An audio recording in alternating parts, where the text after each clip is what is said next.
5, 4, Do it! 3, draw 2. Do it!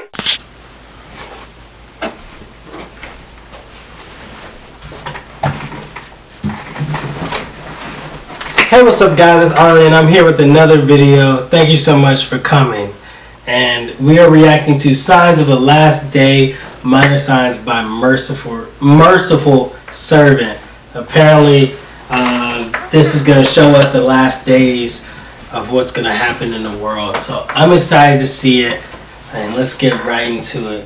It's a very long video, so we're going to spend our time really just watching the video, and then we'll say what we need to say after.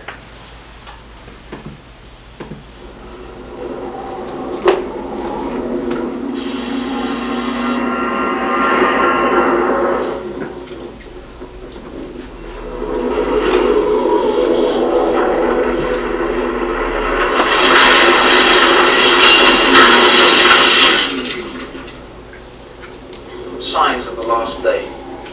Things that the Prophet Muhammad said that would happen before the end of time. And of course the first thing the Prophet Muhammad ﷺ said, the first thing that he said would be, the first of the signs of the last day is his death. And the last day is soon upon us. And that's what the Prophet said then 1,400 years ago. How close must it be now? Let's look at some of the things the Prophet Muhammad, may Allah's peace and blessings be upon him, said in various narrations. First of all, the Prophet Muhammad mentioned that amongst the signs of the last day is that you would see the barefooted Bedouins compete with each other in building tall buildings. This is remarkable, because I invite anybody to look and go and visit Dubai, Abu Dhabi, Saudi Arabia, Bahrain. These are places where 60 years ago, I remember when I was in Kenya and they were complaining how there was no more money coming from Saudi Arabia after 9/11 and so on and so forth. And they were saying, well, you know, 60 years ago, we used to send money to Saudi Arabia to help the orphans and the madrasas there. Now you will find the people who only 60 years ago were barefooted Bedouins competing with each other in who can build the tallest building in the world. In fact, it said there's going to be 6 of the tallest buildings in the world in Dubai in the years to come. This is something the Prophet Muhammad was predicting 1,400 years ago. It is truly a sign of the last days. The Prophet Muhammad ﷺ also mentioned that the mosques would become like palaces. And this is the case even though the Prophet ﷺ ordered simplicity in the houses of Allah. The fact is that they've become more and more fantastic, and more money is being spent on these mosques with domes and floors and golden domes and floors and everything to match, with so much lavish chandeliers and carpets like palaces, as the Prophet ﷺ said would happen. Also, the Prophet mentioned that trustworthiness would disappear, so much so that a person would be able to say, I know a trustworthy person in such and such town. I ask you yourself if maybe that is not the case today. Also, the Prophet mentioned that there will be an increase in killing. The Prophet called it harj, to the extent that the one who is being killed and the one who is killing, they don't even know. The one who is being killed doesn't know why he's being killed. The one who is killing doesn't know why he is doing the killing. I think this is describing the condition of some cities today, where kids are shooting people. The person has no idea why he was shot. In fact, people are being shot merely just to prove themselves or for any type of madness that you can imagine. Not even to mention the massacres of so many people that is taking place due to terrorism, whether it is the terrorism of countries or the terrorism of organizations or individuals. We shouldn't really make a difference. It's all terror. When women and children and innocents get killed, it's terror by the hands of whoever it is. People do not know why they're killing or why they're being killed, to such an extent that it is unimaginable, just as the Prophet Muhammad predicted 1,400 years ago. Also, the Prophet mentioned that there would be the increase in the use of riba, which means usury, interest, credit cards, mortgages, things like that. In fact, to the extent that no one would be able to escape the dust of it. Everybody will be affected by it. And this is without doubt the truth of the world economy today. The whole world economy is affected and controlled by banks and the use of interest money. Even though in Islam it is totally prohibited. Even though in Christianity, up until the 16th, 17th century, riba was forbidden in Christendom as well. But yet today, it is something that controls the world economy to the extent that no one can escape it, just as the Prophet Muhammad predicted 1,400 years ago. The Prophet also said that there will be an increase in literacy. In fact, so many people will be able to read and write, but actually knowledge will decrease.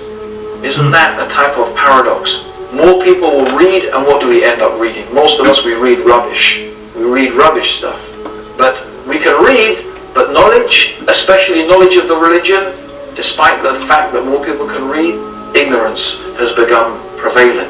And this is what the Prophet ﷺ said, that religious knowledge would decrease, not by the books disappearing, not by, knowledge being taken from the minds of the people. No, the knowledge in the sense of the books will be there, but the scholars, so that only ignorant people will remain.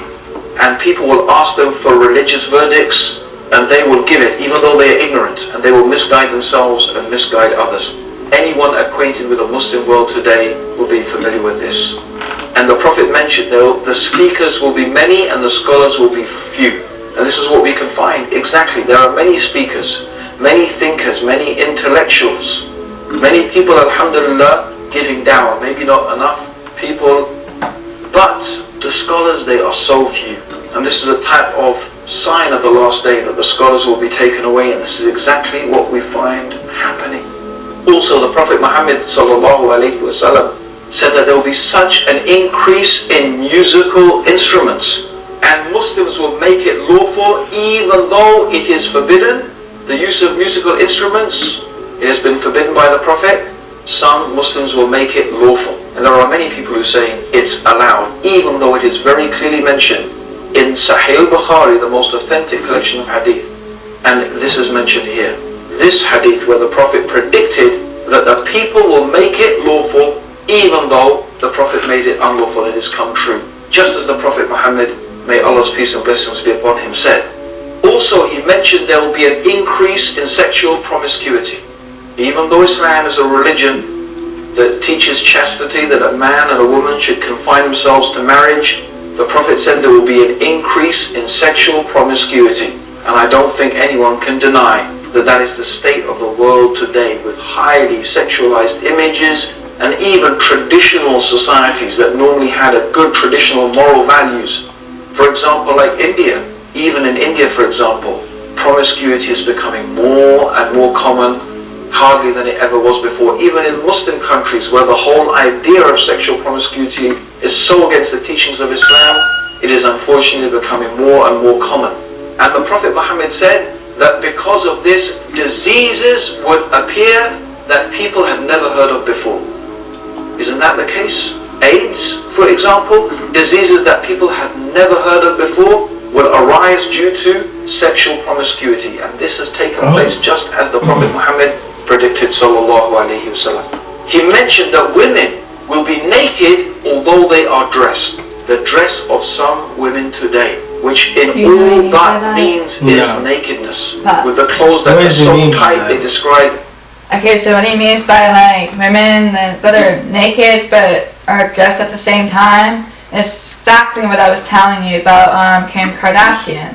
Her dress, if she wore it, she was covered from waist down, but she had the little small little strap just going over her nipples, leaving little to imagine. So she's technically still dressed, but naked at the same time. So what he's talking about is that young women these days, because you see when he was talking about so many things are being sexualized and stuff like that, because social media and stuff like It's that. making it popular. Yeah. That's what he means. So that means that there are a lot of young women these days that are dressed very provocatively, leaving little to imagine, but at the same time are just covering the main parts. Yeah.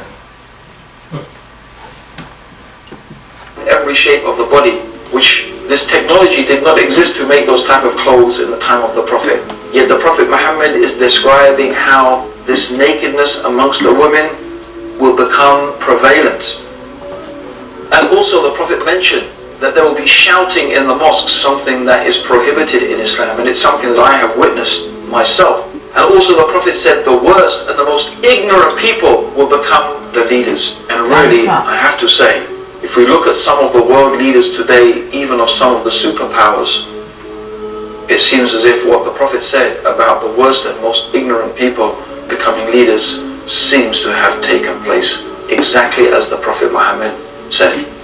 Also, he mentioned that a man will obey his wife and disobey his mother, something really contrary to the teachings of Islam. He will rather listen to his friends than listen to his father. And this is something that we find happening in the Muslim world, even though this is so against the teachings of Islam. Men will wear gold and silk and they will make it lawful, even though the Prophet has made it unlawful. People will abandon the religion of Islam for a small worldly gain. And keeping onto the religion will be like holding two hot coals. I'm mentioning all of these things, and there are many, many more things that the Prophet Muhammad ﷺ mentioned. But these are some of the small signs concerning the events that will take place before the last day. And as we can see, these things that I have gone through almost without exception, they have.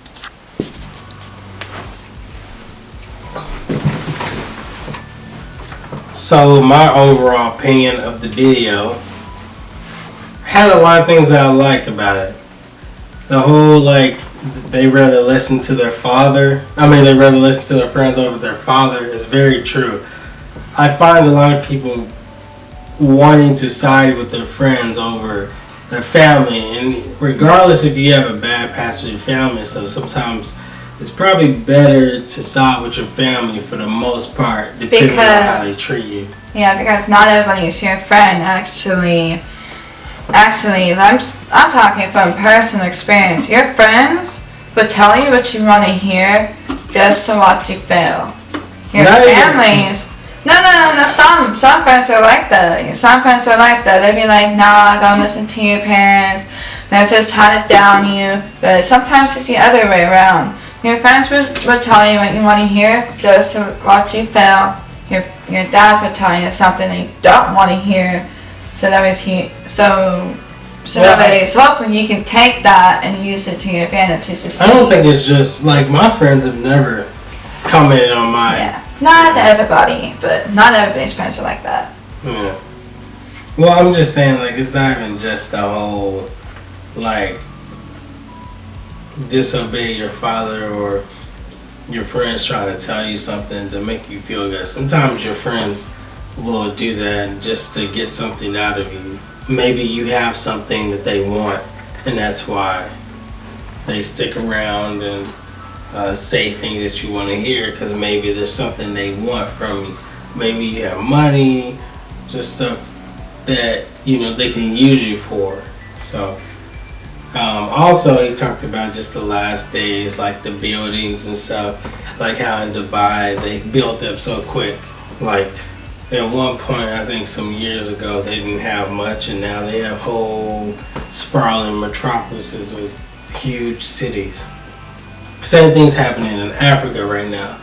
They advertised here in America, like in Africa, there was a lot of cities that I guess didn't have much. They had tents and bad diseases and things like that, and now you have Africa catching up very fast. You have entire cities probably beating out America by a long shot, but they continue to put this narrative out on commercials that Africa is like this wasteland, when that's just not the truth anymore. So things are changing a lot.